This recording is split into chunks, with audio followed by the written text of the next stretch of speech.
নমস্কাৰ বন্ধু-বান্ধৱসকল, আজিৰ এইটো ভিডিঅ'ত আমি আলোচনা কৰিম আপোনালোকে যিসকলে ধৰি লওক বাৰ্থ চাৰ্টিফিকেটটো এতিয়ালৈকে বনাব পৰা নাই, জন্মৰ প্ৰমাণ পত্ৰখন আপোনালোকে যদি বনাব পৰা নাই, আপোনাৰ যদি বয়সটো বেছি হৈ গৈছে 10 বছৰ 20 বছৰ 30 বছৰ যদি আপোনালোকৰ হৈ গৈছে, তেনেকুৱা ক্ষেত্ৰত কিন্তু বৰ্তমান কিন্তু আমাৰ অসমত যেটো এসআইআৰ চলিবলৈ আৰম্ভ কৰিছে আৰু এসআইআৰৰ কাৰণে কিন্তু আপোনালোকৰ 2005ৰ যেটো লিষ্ট, সেই লিষ্টখন আপোনালোকৰ লাগিব।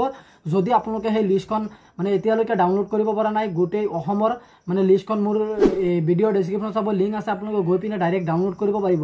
আৰু আপোনালোকৰ মানে 2 নম্বৰত যেটো ডকুমেন্ট আছে, সেইটো ডকুমেন্ট আপোনালোকৰ মানে বাৰ্থ সাৰ্টিফিকেটটো আপোনালোকৰ লাগিব। আৰু বাৰ্থ সাৰ্টিফিকেট মানে আপোনালোকৰ জন্মৰ প্ৰমাণ পত্ৰ যেটো সাৰ্টিফিকেট আছে, সেই জন্মৰ সাৰ্টিফিকেট সেইটো আপোনালোকৰ লাগিব। গতিকে আপোনালোকৰ জন্ম সাৰ্টিফিকেটখন মাত্ৰ 30 টকাত আপোনালোকে বনাব পাৰিব।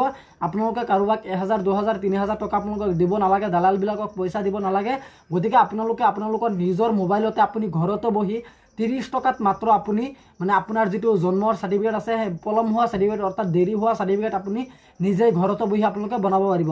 তো আপোনালোকে কেনেকৈ বনাব পাৰিব, মই আজিৰ এইটো ভিডিঅ'ত মানে স্টেপ বাই স্টেপ মই আপোনালোকক দেখুৱাই দিম। গতিকে আপোনালোকে ভিডিঅ'টো সম্পূৰ্ণ প্ৰথমৰ পৰা শেষলৈ চাই থাকিব। এতিয়া বলক ভিডিঅ'টো আৰম্ভ কৰোঁ, আপোনালোকে স্ক্ৰীনত লক্ষ্য কৰক।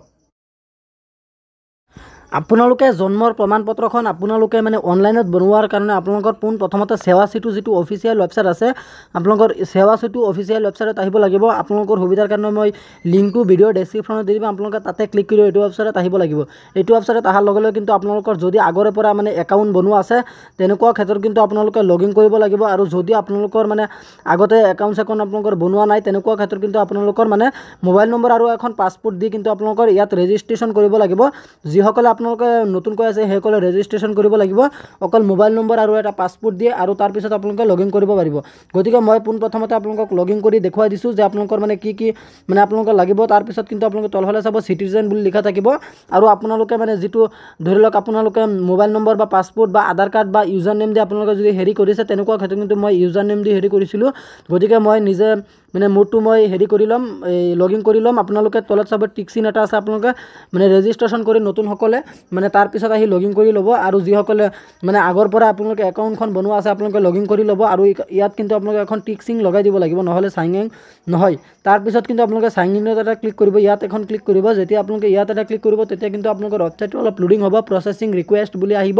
আৰু তাৰ পিছত কিন্তু আপোনালোকৰ যেটো অফিচিয়েল মানে যেটো মানে আপোনালোকে ভিতৰত কিন্তু বহুতখিনি আপোনালোকে কাম কৰিব পাৰিব। ইয়াত ইনকাম সাৰ্টিফিকেট বনাব পাৰিব, আৰু ধৰি লওক মৃত্যুৰ প্ৰমাণ পত্ৰখন আপোনালোকে ইয়াতে বনাব পাৰিব। তাৰ পিছত কিন্তু আপোনালোকে তলফালে চাব, ইয়াত কিন্তু আপোনালোকে লিখা হৈছে সাৰ্চ বাৰ বুলি লিখা হৈছে। এইখিনি জেগাত আপোনালোকে ইয়াত সাৰ্চ কৰিব, যে ডিলাইট বাৰ্থ বুলি সাৰ্চ কৰিব। আপোনালোকৰ ইয়াত বাৰ্থ বুলিও মাৰিলে আহি যাব। গতিকে মই বাৰ্থ বুলি আপোনালোকক মানে সাৰ্চ কৰি মই দেখুৱাই দিছোঁ।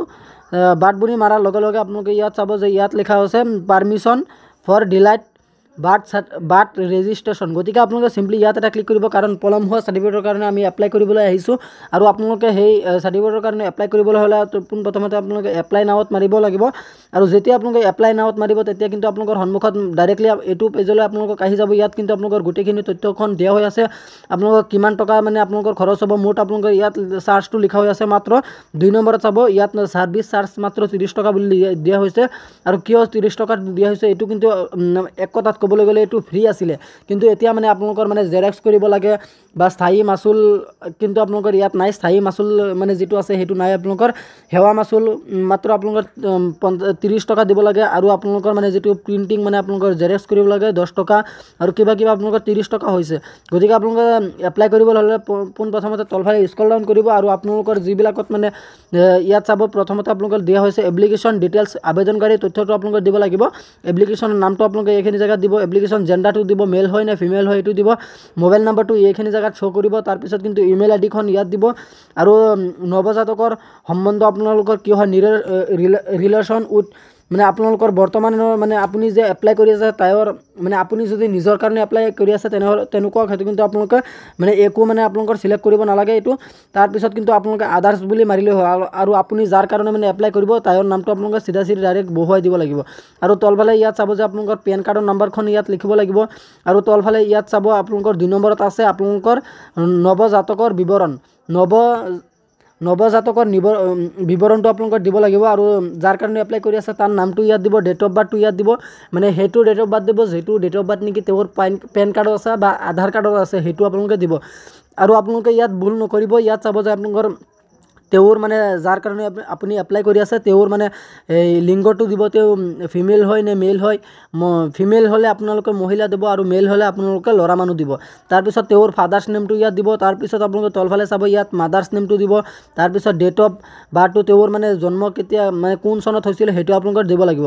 তাৰপিছত কিন্তু আপোনালোকে তলফালে চাব ইয়াত ৰিজন ফৰ বিং লেট, পলম হোৱাৰ কাৰণটো আপোনালোকে দিব। মই ডেছক্ৰিপশ্যনত এইটো মানে অসমীয়াত লিখি দিম, আপোনালোকে তাৰ পৰা কপি কৰি আনি পেলাই আপোনালোকে এইখিনি জেগাত ভৰাই দিব লাগিব। আৰু তাৰপিছত কিন্তু আপোনালোকে ইয়াত চাব যে আপোনালোকৰ ষ্টেটটো লিখা আছে, আসামটো আপোনালোকে চিলেক্ট কৰিব। ডিষ্ট্ৰিক্টটো আপোনালোকৰ কোনটো হয় ডিষ্ট্ৰিক্টটো চিলেক্ট কৰিব। মহকুমা অৰ্থাৎ চাব ডিভিজন আপোনালোকে সেইটো চিলেক্ট কৰিব। চাৰ্কুল অফিচটো ক'ত হয় আপোনালোকৰ চক্ৰ বিষয় এইটো আপোনালোকে ক'ত হয় সেইটো চিলেক্ট কৰিব। চিলেক্ট কৰাৰ পিছত কিন্তু আপোনালোকে ভিলেজ বা আপোনালোকৰ গাঁও কোনটো হয় বা টাউন কোনটো হয় আপোনালোকে সেইটো লিখিব। আৰু আপোনালোকৰ পিনক'ডটো ইয়াত লিখি দিব। পিনক'ডটো লিখাৰ কাৰণ এটাই, আপোনালোকৰ মানে এড্ৰেছটো দিয়াৰ কাৰণ এটাই, আপোনালোকৰ মানে যিটো আপোনালোকৰ মানে এই জন্ম চাৰ্টিফিকেটটো আপোনালোকৰ হেৰিত আহিব, আপোনালোকৰ পোষ্ট অফিচত আহিব আৰু তাৰ পৰা আপোনালোকৰ গৈ পেলাই আনিব লাগিব। গতিকে আপোনালোকে তাৰপিছত কিন্তু আপোনালোকে এইখিনি ফিল আপ কৰাৰ পিছত কিন্তু আপোনালোকে ছেভ এজ নেক্সটত মাৰিব। আৰু তাৰপিছত কিন্তু আপোনালোকৰ 30 টকা এটা পে'মেণ্ট কৰিব লাগিব। আৰু যেতিয়াই নেকি আপোনালোকে 30 টকা এটা পে'মেণ্ট কৰিব তেতিয়াই কিন্তু আপোনালোকৰ এইটো ছাকচেছ বুলি দেখুৱাই দিব। গতিকে মই আপোনালোকক এতিয়া দেখুৱাব পৰা নাই, মই মানে বেলেগৰ কাৰণে এইকেইদিনমান আগতে এপ্লাই কৰিছিলোঁ। বৰ্তমান কিন্তু কাৰো কাৰণে মই এপ্লাই কৰিব পৰা নাই। এতিয়া কিন্তু বৰ্তমান মানে যি সমস্যাৰ সন্মুখীন হ'বলগীয়া হৈছে আপোনালোকে মানে দেখা গৈছে যে কোনোবাই 2000 টকা লৈছে, কোনোবাই 3000 টকা লৈছে, এনেকৈ কিন্তু বেলেগ মানুহৰ পৰা পইচা লৈছে। কিন্তু আপোনালোকে এইটো কিন্তু ফ্ৰীতে আপোনালোকে কৰিব পাৰিব। 30 টকাত ডাইৰেক্ট 110% গেৰাণ্টি। যদিও আপোনালোকে আবেদন কৰিব নোৱাৰে তেনেহ'লে তেনেকুৱা ক্ষেত্ৰত কিন্তু মই আপোনালোকৰ দায়ী হ'ম। গতিকে আপোনালোকে মানে ইয়াত চাব যে সেৱা চিটু ৱেবছাইটত আপোনালোকে এইটো আবেদন কৰিবই পাৰিব। 110% গেৰাণ্টি দি মই ক'ব পাৰিম, যদি মই মানে এইটো যদি আপোনালোকে এপ্লাই কৰিব নোৱাৰে, মই মানে আপোনালোকে মোক কমেণ্ট বক্সত জনাব আৰু মোৰ কিমান হাৰাশাস্তি হ'ব লাগে আপোনালোকে দিব পাৰিব।